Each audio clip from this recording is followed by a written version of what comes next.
Imagine, tu as 47 000 € dans une mallette. Tu entres dans une concession Volkswagen. Tu ressors avec une ID.4 flambant neuve, l'odeur du plastique propre, les grands écrans, le silence. Tu as l'impression d'avoir fait le choix du futur. Maintenant, imagine ton voisin. Il a acheté une vieille Passat TDI de 2010 pour 4 000 €. Elle claque un peu à froid, elle n'a pas d'Apple CarPlay, et tout le monde lui dit que son vieux diesel est une épave en sursis. Pourtant, dans 10 ans, c'est lui qui sera potentiellement plus riche que toi de près de 20 000 €. On nous vend l'électrique comme une économie. Plus de plein d'essence, plus de vidange. Le marketing est bien huilé.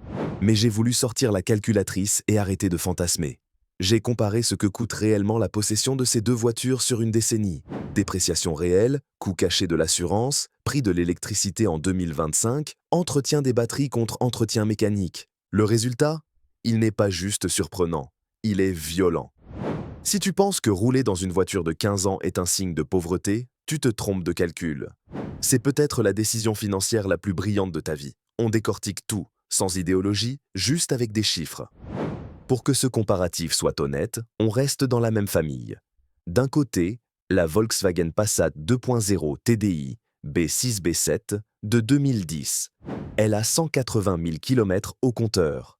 Pour un moteur comme celui-là, c'est à peine le milieu de vie. Elle se trouve à 4 000 € sur le marché de l'occasion. De l'autre, l'ID.4 Pro, neuve, 47 000 €. Le décor, 12 000 km par an pendant 10 ans. Un usage classique de famille française. Le premier poste de dépense, ce n'est pas le carburant, c'est le vol silencieux. La Passat a déjà fait sa crise d'adolescence financière. En 2010, elle valait 35 000 €. Aujourd'hui, elle en vaut 4 000. Les anciens propriétaires ont déjà épongé 31 000 € de pertes pour toi. Ils t'ont fait un cadeau. Dans 10 ans, même si elle est fatiguée, elle vaudra encore 1 000 ou 1 500 € pour l'export ou un jeune conducteur. Coût réel de possession en capital, 2 500 €. Maintenant, regarde l'ID.4. Le marché de l'électrique d'occasion en 2025 est en train de vivre un séisme. Les gens ont peur de la durée de vie des batteries. La technologie évolue trop vite. Acheter une ID.4 neuve aujourd'hui, c'est comme acheter un iPhone. Dès que le nouveau modèle sort, le tien prend un coup de vieux. Même en étant optimiste, dans 10 ans, ton SUV à 47 000 € n'en vaudra peut-être que 18 000. Tu viens de perdre 29 000 € sans même avoir tourné le volant. C'est là que le bas blesse. Pour compenser cette perte de 29 000 € face aux 2 500 € de la Passat, l'ID.4 va devoir faire des miracles sur l'essence et l'entretien. Et spoiler, les miracles en économie, ça n'existe pas. On entre maintenant dans le nerf de la guerre, le coût à l'usage. Il y a cette idée reçue, presque religieuse, qu'un électrique ne coûte rien à faire rouler. C'était peut-être vrai en 2020 avec un kilowattheure à prix cassé. En 2025, le tableau est beaucoup plus nuancé, surtout quand on regarde la réalité du terrain. On repart sur notre base, 12 000 km par an pendant 10 ans. Côté Passat TDI, on connaît la bête. Sur autoroute, à 130 km par heure, elle est dans son élément. Je table sur une consommation mixte de 6,5 litres au 100 km. Sur 120 000 km, cela représente 7 800 litres de diesel. À un prix moyen européen de 1,70 € le litre, ce qui prend en compte les disparités entre la France, l'Allemagne ou l'Espagne, on arrive à un total de 13 260 €. C'est une somme, certes, mais c'est une somme prévisible. Tu sais ce que tu pèses à la pompe et le plein se fait en 3 minutes, peu importe la température extérieure. Côté ID.4, c'est là que ça se complique. On annonce souvent des consommations héroïques sur brochure, mais en conditions réelles, avec le chauffage en hiver ou la clim en été, l'ID.4 Pro tourne autour de 20 kWh au 100 km, soit 24 000 kWh sur notre période de 10 ans. Le piège de la recharge. Si tu penses payer ton électricité au prix maison tout le temps, tu te trompes. Pour un utilisateur moyen qui fait de longs trajets ou qui n'a pas toujours sa borne disponible, le mix est plutôt de 70% à domicile et 30% en borne rapide. À la maison, environ 0,35 € le kilowattheure en 2025. 5 880 €. Sur autoroute, type Ionity ou Tesla, autour de 0,55 € le kilowattheure. 3 960 €. Total, 9 840 €. Le verdict de l'énergie. L'électrique gagne, c'est indéniable. Mais regardez l'écart. 3 420 € d'économie sur 10 ans. Ça représente 342 € par an. C'est le prix d'un gros plein par trimestre. Est-ce que cette économie justifie de dépenser 43 000 € de plus à l'achat? La réponse mathématique est non. Pire, si demain les taxes sur l'électricité augmentent pour compenser la perte des taxes sur le diesel, la fameuse TICPE en France, cet avantage pourrait s'évaporer totalement. On entend souvent « une électrique, c'est génial. Il n'y a aucune pièce en mouvement, donc zéro entretien ». C'est un argument de vendeur de tapis. Parlons franchement de la Passat de 15 ans. Oui, elle va demander de l'amour et de l'argent. J'ai budgété 9 000 € sur 10 ans. Ça paraît énorme? C'est parce que je ne veux pas te mentir. Dans ces 9 000 €, j'inclus tout. La courroie de distribution et la pompe à eau, 600 à 800 €. Le remplacement du turbo ou le nettoyage du filtre à particules, DPF, vers les 250 000 km. Les trains roulants, les cylindres blocs et les amortisseurs qui fatiguent avec le temps. C'est une enveloppe de 800 à 1 000 € par an. Mais voici l'avantage psychologique. Tu ne paies que quand ça casse. Tu gardes ton capital dans ta poche le reste du temps. Et surtout, n'importe quel petit garagiste indépendant peut la réparer pour 60 € de l'heure. Maintenant, regardons sous le capot de l'ID4. L'entretien courant est moins cher, c'est vrai. Pas de vidange, pas de bougies. On tourne autour de 4 500 € sur 10 ans. Mais il y a des coûts spécifiques que l'on oublie. Les pneus, l'ID4 pèse plus de 2 tonnes. Elle bouffe de la gomme, surtout au démarrage avec le couple instantané. Les pneus sont souvent plus larges, plus technologiques et donc 30 % plus chers qu'une monte standard de Passat. L'expertise. Si tu as un bug logiciel ou un souci de capteur sur ton ID4, tu es obligé d'aller en concession. Et là, le tarif de la main-d'œuvre haute tension n'est plus le même. On passe souvent de 60 € chez l'indépendant à 120 ou 150 € chez le concessionnaire. L'ombre de la batterie, c'est l'éléphant au milieu de la pièce. La garantie s'arrête à 8 ans ou 160 000 km. Dans notre scénario, à la 9e année, tu n'as plus de filet de sécurité. Si un module de batterie lâche, la facture peut grimper à 15 000 €. Sur la Passat, au pire, un moteur d'occasion se trouve pour 1 500 €. Sur une électrique, une batterie hors garantie peut littéralement transformer ta voiture en presse-papier géant. En résumé, sur l'entretien, l'ID4 économise environ 4 500 € sur 10 ans. C'est bien. Mais c'est une goutte d'eau face aux 26 500 € que tu as déjà perdu en dépréciation dès que tu as signé le bon de commande. On commence par l'assurance, et c'est ici que beaucoup d'acheteurs d'électrique déchantent en 2026. Jusqu'à récemment, l'État encourageait l'électrique via des exonérations de taxes, comme la TSCA en France. C'est fini. Aujourd'hui, assurer une ID4 est devenu 15 à 25 % plus cher qu'une thermique équivalente. Pourquoi? Parce que pour un assureur, une électrique est un risque financier ambulant. Prends un choc banal sur un parking. Sur ta Passat de 2010, si tu enfonces une aile, un carrossier indépendant te répare ça pour quelques centaines d'euros avec des pièces d'occasion. Sur l'ID4, le moindre choc peut toucher un capteur ADAS ultra sensible ou, pire, s'approcher du pack batterie. Les constructeurs sont formels. Si le bac à batterie est effleuré, on ne répare pas, on remplace tout. Résultat, des voitures presque neuves finissent en perte totale pour des dégâts qui semblaient superficiels. J'ai fait les calculs. Compte 500 € par an pour la Passat, au tiers amélioré, car à ce prix, le tous risque n'a plus de sens. Contre 800 € minimum pour l'ID4 en tout risque. Sur 10 ans, c'est un trou de 3 000 € dans ton budget. On t'a dit que l'électrique ne payait pas de taxes, c'était l'appât. Maintenant que le parc automobile bascule, les gouvernements doivent boucher le trou béant laissé par la baisse des recettes du carburant. Au Royaume-Uni, dès avril 2025, les électriques perdent leur exemption et paient 195 livres par an. On parle même déjà d'une taxe au kilomètre pour 2028. En Allemagne, l'exemption de la Kfz-Steuer pour les VE s'arrête en 2030.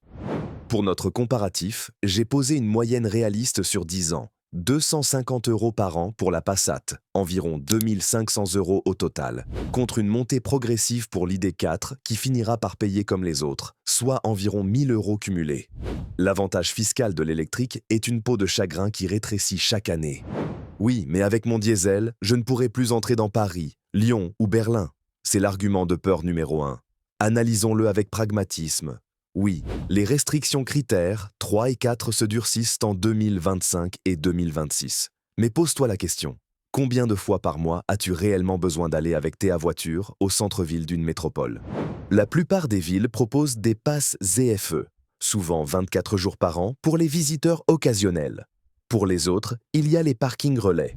Même si tu devais payer quelques amendes ou des parkings plus chers en périphérie, j'ai budgété une enveloppe de sécurité de 500 à 2000 euros sur 10 ans.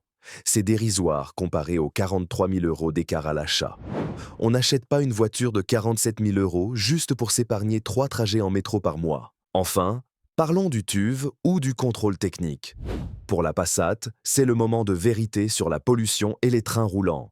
J'ai prévu 300 euros par an de frais de remise à niveau spécifiques pour passer le contrôle, filtre, rotule, réglage. C'est le prix de la tranquillité pour un véhicule de 180 000 km. Pour l'ID4, on pense que c'est une formalité. Détrompe-toi. Les contrôleurs commencent à avoir des problèmes spécifiques aux électriques. Des fixations de batteries corrodées, des freins grippés par manque d'utilisation à cause du freinage régénératif, et surtout une usure prématurée des suspensions à cause du poids, 2,2 tonnes. J'ai budgété 120 euros par an pour ces petits imprévus. Le bilan de ce chapitre: l'électrique gagne sur les taxes pures, mais perd sur l'assurance et les frais de structure. Quand on additionne tout, les taux financiers se resserrent. On arrête les théories. Sortons la calculatrice pour le bilan final sur 10 ans et 120 000 km. C'est le moment où les masques tombent. Pour notre Volkswagen Passat 2.0 TDI de 2010, le calcul est transparent. Coût en capital, 2 500 euros. C'est la différence entre ton prix d'achat aujourd'hui et ce que tu en tireras dans 10 ans. Carburant, diesel, 13 260 euros. Entretien et grosses réparations, 9 000 euros. On a été très large pour inclure les pannes majeures. Assurance, 5 000 euros. Taxe de circulation, 2 500 euros. Contrôle technique et frais de remise à niveau, 3 000 euros. Total, 35 260 euros. Pour la Volkswagen ID 4 Pro 2024, neuve. Coût en capital, 29 000 euros. C'est la dépréciation massive que tu subis de plein fouet. Électricité, 9 840 euros. Entretien, 4 500 euros. Assurance, 8 000 euros. Taxe de circulation, 1 000 euros. Contrôle technique, 1 200 euros. Total, 53 540 euros. L'écart est de 18 280 euros. Même en étant extrêmement prudent sur nos hypothèses, l'électrique neuve te coûte environ 18 000 euros de plus que le vieux diesel sur la prochaine décennie. Pour mettre ça en perspective, cela revient à payer un supplément de 150 euros chaque mois pendant 10 ans, juste pour l'odeur du plastique neuf et un écran un peu plus grand.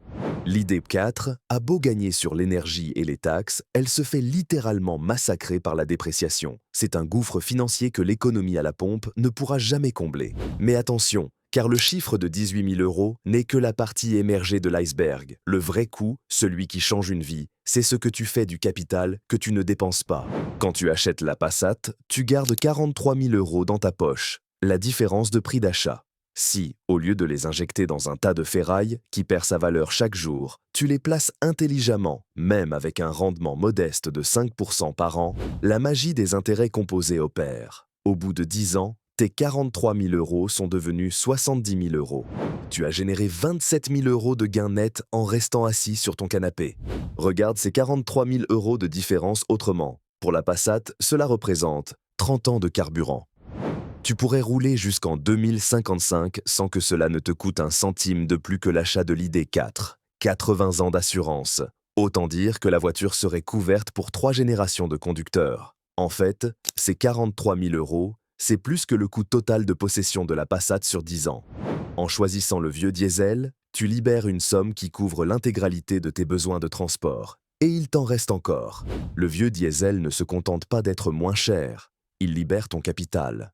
C'est de l'argent qui peut financer les études de tes enfants, servir d'apport pour un investissement immobilier ou simplement constituer une marge de manœuvre face aux imprévus de la vie. À l'inverse, le véhicule neuf aspire ton argent et le détruit. Chaque euro sacrifié en dépréciation, c'est un euro qui ne travaille plus pour toi, mais pour les actionnaires des constructeurs et des banques. Chaque kilomètre en ID.4 neuve, c'est une petite partie de ta retraite future qui s'évapore silencieusement. Je ne suis pas en train de te dire que le véhicule électrique est une mauvaise invention. Si tu es un gros rouleur, plus de 25 000 km par an, si tu as la chance d'avoir une recharge gratuite sur ton lieu de travail, ou si ton pays propose des aides d'État massives qui font chuter le prix d'achat de 10 000 euros, alors les calculs basculent.